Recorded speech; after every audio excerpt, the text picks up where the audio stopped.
Well, it's a question that was debated for you, Christopher, on monkdebates.com in the lead up to this evening. On our discussion board, many people saying that religion provides a sense of community in modern societies where immersed in a consumer culture, more often than not living alongside fellow citizens who are more maybe self-directed than other-directed.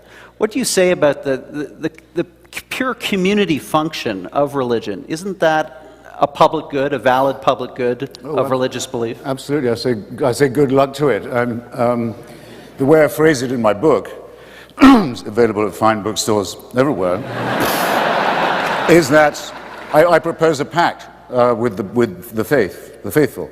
Say, I'll take it again. I'll quote from the great Thomas Jefferson. That I don't mind if my neighbor believes in 15 gods or in none. He neither by that breaks my leg or picks my pocket.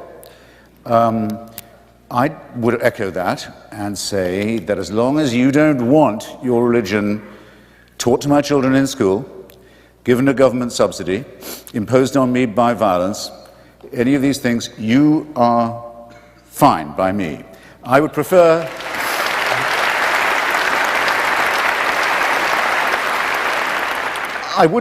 not even to know what it is that you do in that church of yours. In fact, if you force it on my attention, I will consider it a breach of that pact. Have your own bloody Christmas, and so on. Do your slaughtering, if possible, in an abattoir, and don't mutilate the genitals of your children. Because then I'm afraid it gets within the ambit of law. All right, so don't you think that's reasonably pluralistic and communitarian of me? I think it is. Why is it a vain hope on my part? Why is that? Has this pact ever been honored by the other side? Of course not. And it's a mystery to me, and I'll share it with you. If I believed that there was a savior who'd been appointed or sent by, or a prophet, appointed or sent by a God who bore me in mind and loved me and wanted the best for me, if I believed that, and that I possessed the means of grace and the hope of glory, to phrase it like that, I think I might be happy. They say it's the way to happiness. Why doesn't it make them happy? Well, don't you think it's a perfectly decent question? Why doesn't it? Because they won't be happy till you believe it too. And why is that? Because that's what their holy books tell them. Now, I'm sorry, it's enough with saying in the name of religion.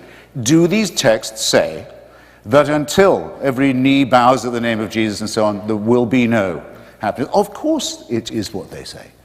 It isn't just a private belief. It is rather, and I think always has been, and it's why I'm here, actually a threat to the idea of a peaceable community. And very often, as now, and frequently, a very palpable one. So I think that's the underlying energy that powers the friendly disagreement between Tony and myself.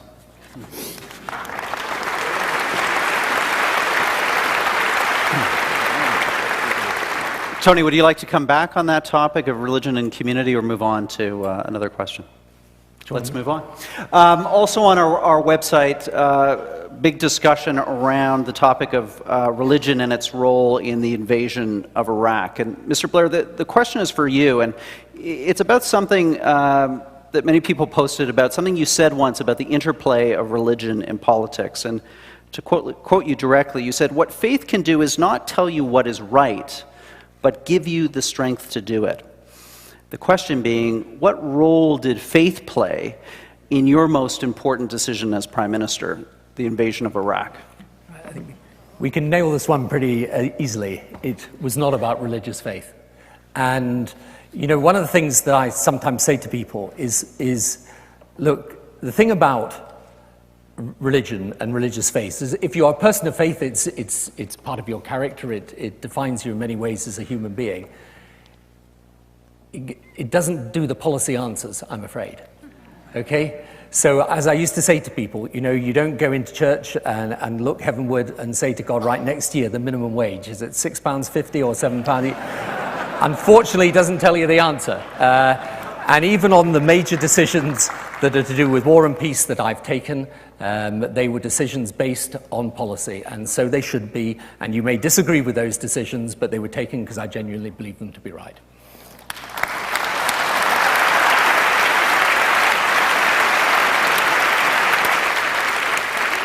So, Christopher, the natural follow-on question to you is, how did you square the circle, or maybe you didn't, between your support for the Iraq War and, let's say, the current then-President, George W. Bush, and his very public evocation of faith in terms of his rhetoric around the invasion?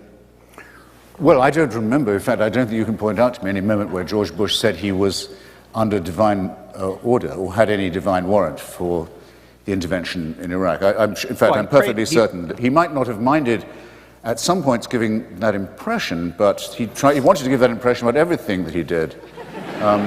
George Bush is someone who, as with his immediate predecessor, after various experiments in faith, ended up in his wife's church, most comfortable place for him to be.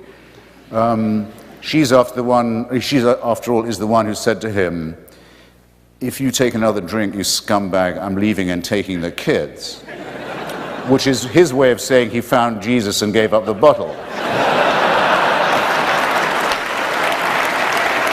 We know this. We know this to be true. Now, like a good Methodist, I was at Methodist school for many years myself. Like a good Methodist, George Bush says the following: "I've done all I can with this argument and with this conflict. From now on, all is in God's hands." That's quite different, I think. It would have made him a perfectly good Muslim, as a matter of fact. Combination of fatalism with a slightly sinister feeling of being chosen. Anyway. No, what's striking most to the eye of those who observe the debate on what Tony Blair and I agree to call the liberation of Iraq is the unanimous opposition of the leadership of every single Christian church to it, including the President's own and now the Prime Minister's own. The Methodist Church in the United States adamantly opposed, the Vatican adamantly opposed, as it had been to the liberation of Kuwait in 1991. Not the first time in the world that a sort of sickly Christian passivity has been preached in the face of fascist dictatorship. And of course, I was very surprised by the number of liberal Jews who took the same about a regime that harbored genocidal thoughts towards them. And if it comes to that, but I'm not the arbiter of what's rational in the mind of the religious thinker, given the number of Muslims put to the sword by Saddam Hussein's regime, quite extraordinary to see the extent to which Muslim fundamentalists flock to his defense. But I don't expect integrity or consistency from those quarters. But those of us who worked with people, with Iraqi intellectuals like Kenan Makir, with the Kurdish leadership, the secular left opposition of the Patriotic Union of Kurdistan, the Iraqi Communist Party, I have to give it credit for this, many feminists and other secular who'd worked for years to bring down Saddam Hussein, are very proud of our solidarity with those comrades, those brothers and sisters. We're still in touch with them. We have nothing to apologize for. It's those who would have kept a cannibal and a Caligula and a professional sadist in power who have the explaining to do. Thank you.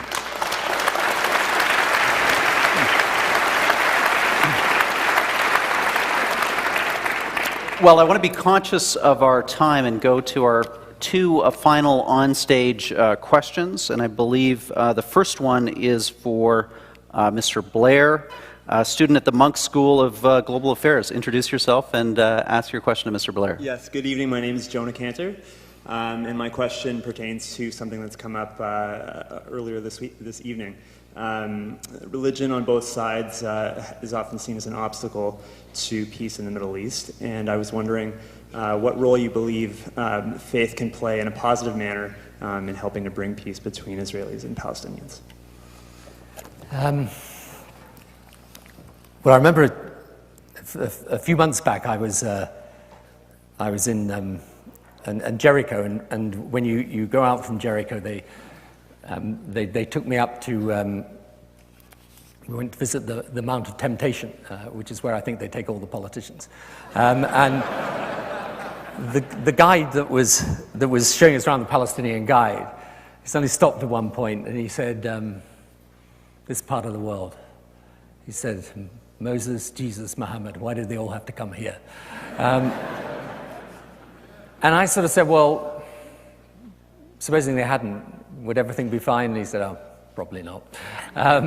But, you know, the religious leadership can play a part in this. For example, I don't think you will get a resolution of the issue of Jerusalem unless, which is a sacred and holy city to all three Abrahamic faiths, unless people of faith are prepared to try and find common ground so that they are entitled to worship in the way that they wish. And it's correct that in both Israel and Palestine, you see examples of religious fundamentalism and people espousing and doing extreme things as a result of their religion. But I can also tell you that there are rabbis and people of the Muslim faith on the Palestinian side who are desperately trying to find common ground and ways of working together. And I think, you know, part of the issue, and the reason indeed for me starting my faith foundation, is that we can argue forever the degree to which what is happening in the Middle East is a result of religion or the result of politics. But one thing is absolutely clear, that without those religious faith playing a positive and constructive role, it's going to be very difficult to reach peace. So my view, again, and I think this is in a sense one of the debates that underlies everything we've been saying this evening, is if it is correct that you're not going to simply eliminate religion, you know, you're not going to drive religion out of the world, then let's work on how we make those people of different faiths, even though they believe that their own faith is the path that they believe to salvation, how they can work across the faith divide in order to produce respect and understanding and tolerance. Because believe it or not, amongst all the examples of prejudice and bigotry that Christopher quite rightly draws attention to, there are also examples of people of deep religious faith, Jewish, Muslim, and Christian, who are desperately trying to search for peace, and with the right political will supporting that, who would play a major part in achieving peace. So I agree, a religion has to one degree created these problems, but actually people of different religious faiths working together can also be an important part of resolving these problems. And that's what we should do, and it's what we can do, and in respect of Jerusalem, it is absolutely imperative that we do.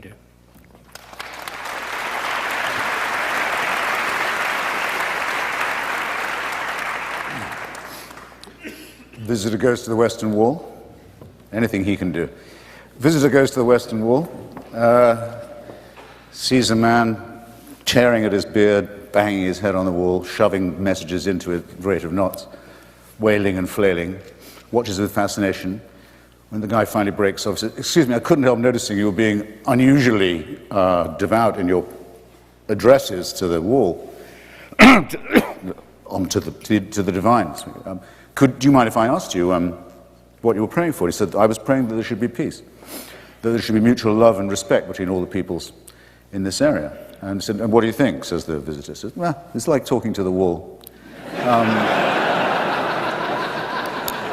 But there are people who think talking to walls is actually a form of divine worship in this part. And it's another instance, and not that I didn't bring it up laboriously myself, but I don't mind it again, of the difference between Tony and myself when he says, he uses his giveaway phrase, "in the name of religion," rather than as a direct consequence of scriptural authority, which is what I mean when I talk about this. No one's going to deny, are they? No one is going to deny there are awards of real estate made in the Bible by none other than Jehovah himself. That land is promised to human primates over other human primates in response to a divine covenant. Do excuse me. Sorry, this sometimes happens. No, that can't be denied. When David Ben-Gurion was prime minister of what he still called a secular state, he called in Yigal Yadin and Finkelstein and the other Israeli archaeologists, professional guys, and said, "Go out into the desert and dig up the title deeds to our state You'll find our legitimate. That was the instruction to the Department of Archaeology. They went, after they conquered Sinai and West Bank, they went even further afield, looking for some evidence Moses had ever been there. They didn't find any because there never has been and there never will be any. But you cannot say that the foundational cause, casus belli in this region, the idea that God intervenes in real estate and territorial disputes, isn't inscribed in the text itself. And not only in the Jewish text, but thanks to a foolish decision taken in the early Christian centuries, where it was decided not to dump the New Testament, but and to start again just with the Nazarene story. Great Christian theologians like Marcion were in favor of doing that. Why do we want to bring the darkness and tyranny and terror and death and blood and cultism of the first books along with us? Surely we should start again. No, we're saddling ourselves with all that. So this is a responsibility for the Christian world too. And need I add that there is no good Muslim who does not say that Allah tells us we can never give up an inch of Muslim land, and that once our mosques are built, there can be no retreat. It would be a betrayal. It would lead you straight to hell. In other words, yes, they gibber and jabber, all of them, the three religions. Yeah, you're quite right. God awards land. It's just you've got the wrong title. No. This is what I mean when I say the religion is a real danger to the survival of civilization, and that it makes this banal regional national dispute, which if reduced to its real proportions is a nothingness, if it makes that not just lethally insoluble, but is drawing in other contending parties who really openly wish, for an apocalyptic conclusion to it, as also bodied forth in the same scriptural texts. In other words, that it will be the death of us all, the end of humanity, the end of the world, the end of the whole suffering vale of tears, which is what they secretly want. This is a failure of the parties of God, and it's not something that happens because people misinterpret the texts. It's because they believe in them. That's the problem. Thank you.